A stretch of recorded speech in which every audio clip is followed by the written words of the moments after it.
каза тапкан фтизиатр дарыгердин үй бүлөсүнө компенсация төлөнүп берилеби? Бул маселе боюнча саламаттык сактоо министрлигинде ушу ведомство аралыгында чоң иш топ иштеп атат.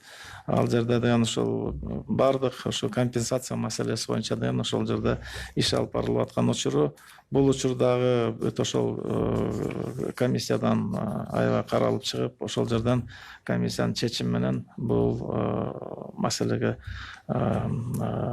чечүүнүн үстүндө болобуз. Нарын облусундагы эпидемиологиялык абал тууралуу айтып берсеңиз, ал жактагы эпидемиологиялык кырдаалды турукташтырууга мүмкүн болдубу?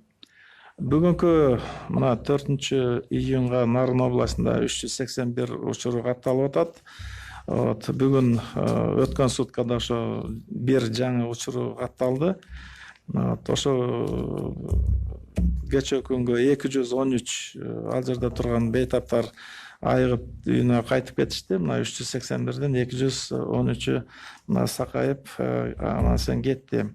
Эпид анализ жүргүзүп келгенде ошол баягы ылдыйлай баштады десек болот. Ошол эле учурда аябай бийик санда ошол ковид катталган учурлар ошо өткөн жумаларда болду.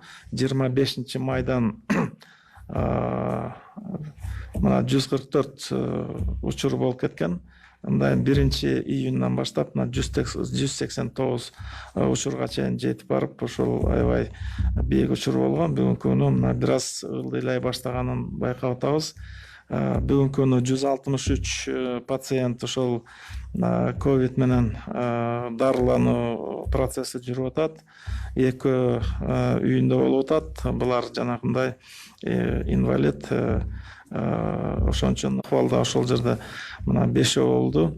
Область боюнча деген жанакындай каза болгондордун саны баягы 3 киши ушул COVID-19дан каза болуп калды.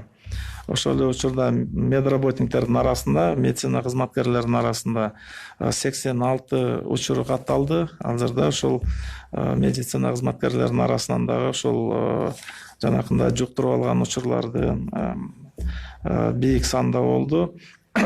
Бизден ал жерде ички иштер башкармалыгынын дагы 22 кызматкери ошол жерден жугузуп алгандары болду.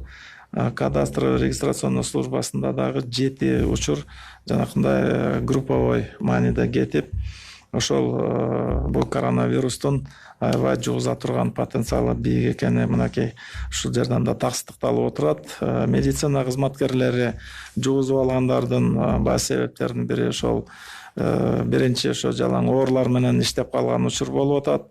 Жана ошол оорулар келип, кайрылып дарыланып аткан учур жерде да ошо вирустун концентрациясы өтө да бийик да болуп атат.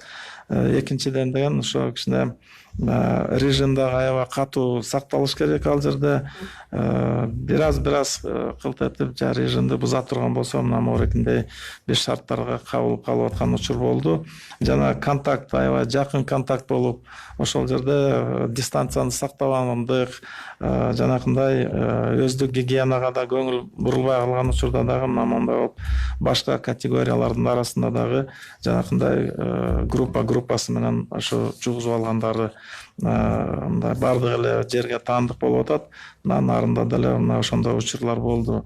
Мындан тышкары ошо үй бүлөсүнө барганда ошол бир киши алып эле 10 чакты кишиге чейин жугузуп койгон учурлар мынакей тастыкталып туруп атат. Ошон үчүн дагы бир ирет ушул социалдык дистанцияны обочолонуп жүрө турганыбызды, жанакындай маска тагынып, бирибизден кичине алыстай турсак деген ошо бүгүнкү күнү ошо COVID-19 жугузуп ала турган бир шарттарыбыз кичине азаят эле.